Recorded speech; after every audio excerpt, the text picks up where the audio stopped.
3 really significant practices left, and we got 1 more shorts and then the spring game. So we're sort of rounding the turn, so every one of these practices are big, trying to get something done on them. Scrimmage on Saturday, you know, came down to really the last play of the scrimmage, really. You know, Connor Cook put it right on Dantonio at the end of in a 2-minute situation, and Nick Hill had to score for a touchdown. I thought we saw a lot of good things, but consistency continues to be an issue, you know, because when you're looking at both sides of the ball, I think you're always looking for who's going to win it. So I'll take some questions. The one to Dantonio, was that the long one down the left sideline? Yeah. Who have you been most pleasantly surprised with this spring, Mark? I really think D'Anthony Arnett.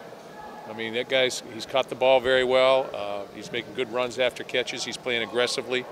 And he's a guy that needed to do those things. He needed to show more consistency.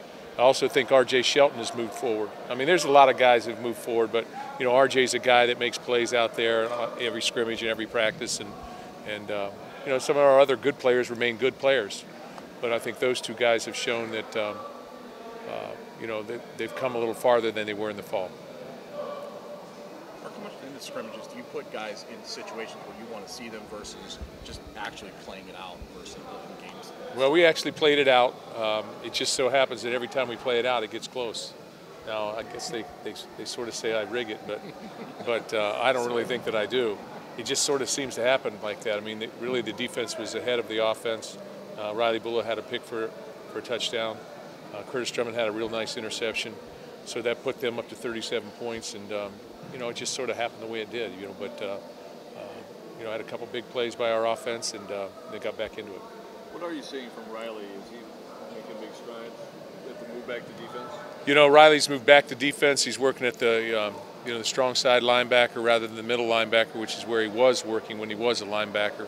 He missed you know, he missed all camp last year, so there's a transition, but he plays extremely hard. He makes plays, but you know, he's a young player, so consistency is the issue because he's seeing a lot of different things, formations, adjustments, and those type of things. And you know, obviously, when you put together different defenses, you know, things start to add up, and so you've got to be able to play things out.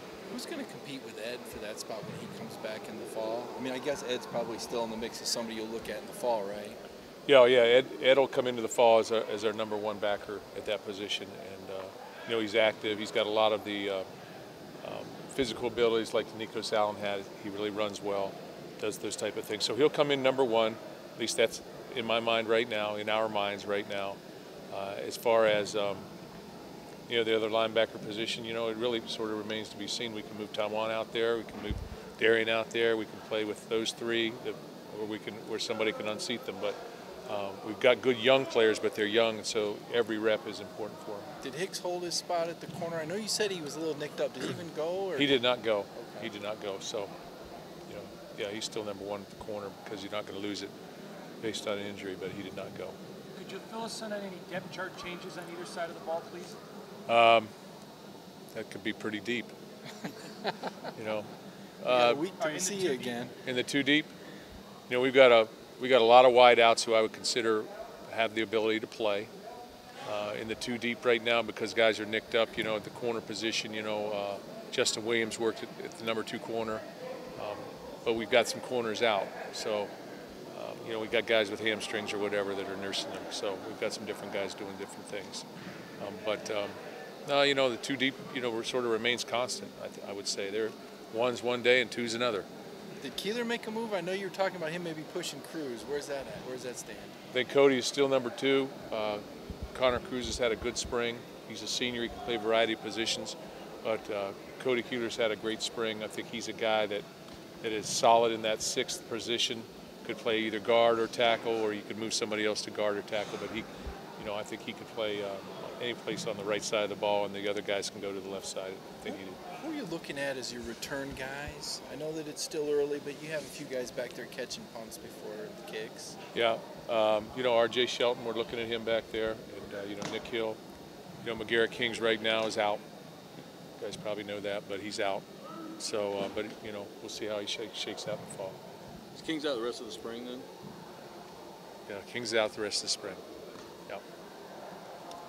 Okay. Figured you guys knew that.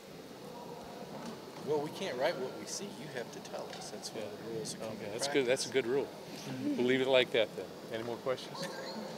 Marcus, would you assume right now that the starting five is pretty solid on the Offensive line, I would say it's solid, with the exception that Cody is one of those guys. He can push because he's got great athletic ability and his size and speed for the position.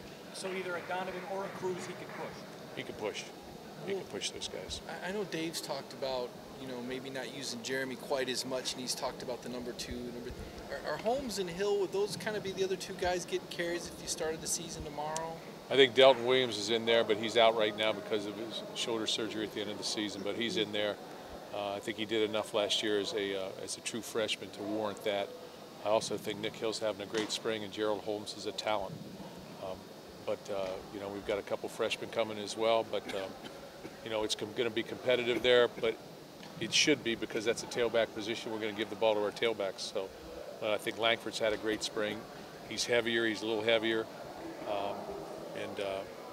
But he's still extremely explosive. I think he's got a lot of good things going. Did Damien have a better scrimmage, the second one, than the first one? No stats from Damien Terry. I know there were no stats from either. Yeah, I thought he was better.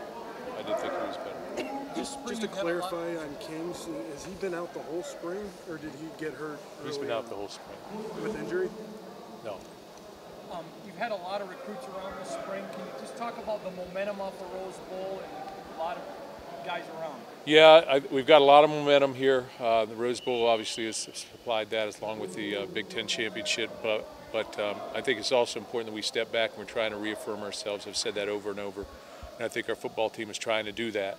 We need to do that on a consistent basis, and not, we can't feel that entitlement. We've got to have confidence, but it's a fine line, very fine line. So we got to work hard and keep pushing it. And I think people are interested in what we're doing here, and we've had a lot of people visit, and a lot of very good players visit. Can you tell us why Kings has been out? Team rules. Okay. Sadler, I was going to ask you. We haven't heard anything about him. We just always assume he's doing well. Is that? Mike had season-ending surgery, so he is out for the spring. So he has not punted this spring. So Tyler O'Connor has been punting, as well as Geiger, and both of those show ability. But Mike will be back. We're just holding him through the spring based on the surgery he had on his knee. How would you compare the Terry O'Connor? We look at both of those guys as mobile and young, but are there some little differences or nuances in what they bring to the table? Yeah, there's differences what they bring to the table, and each bring a little bit something different. But the main thing they have to be able to do is both of them have to play more consistently. But both of them have the ability to make plays, and you've seen good things from them, and I think that was indicated. You saw good things from both of them on Saturday, but consistency is always going to be the issue with young quarterbacks, because they need to see things over and over and over. And as I said earlier, a lot of things start to add up on them relative to coverages and concepts that they have to adjust to. Did you watch any spring games? I know you've talked about 50,000, Coach, but Michigan has 15,000. Are you still pretty confident you can get 50 grand out there for the green and white? Well, I guess we'll have to ask the Spartan fans, are we confident or not? I guess we'll have to ask them, are they up for it or not? So we'll lay down the challenge, see what happens.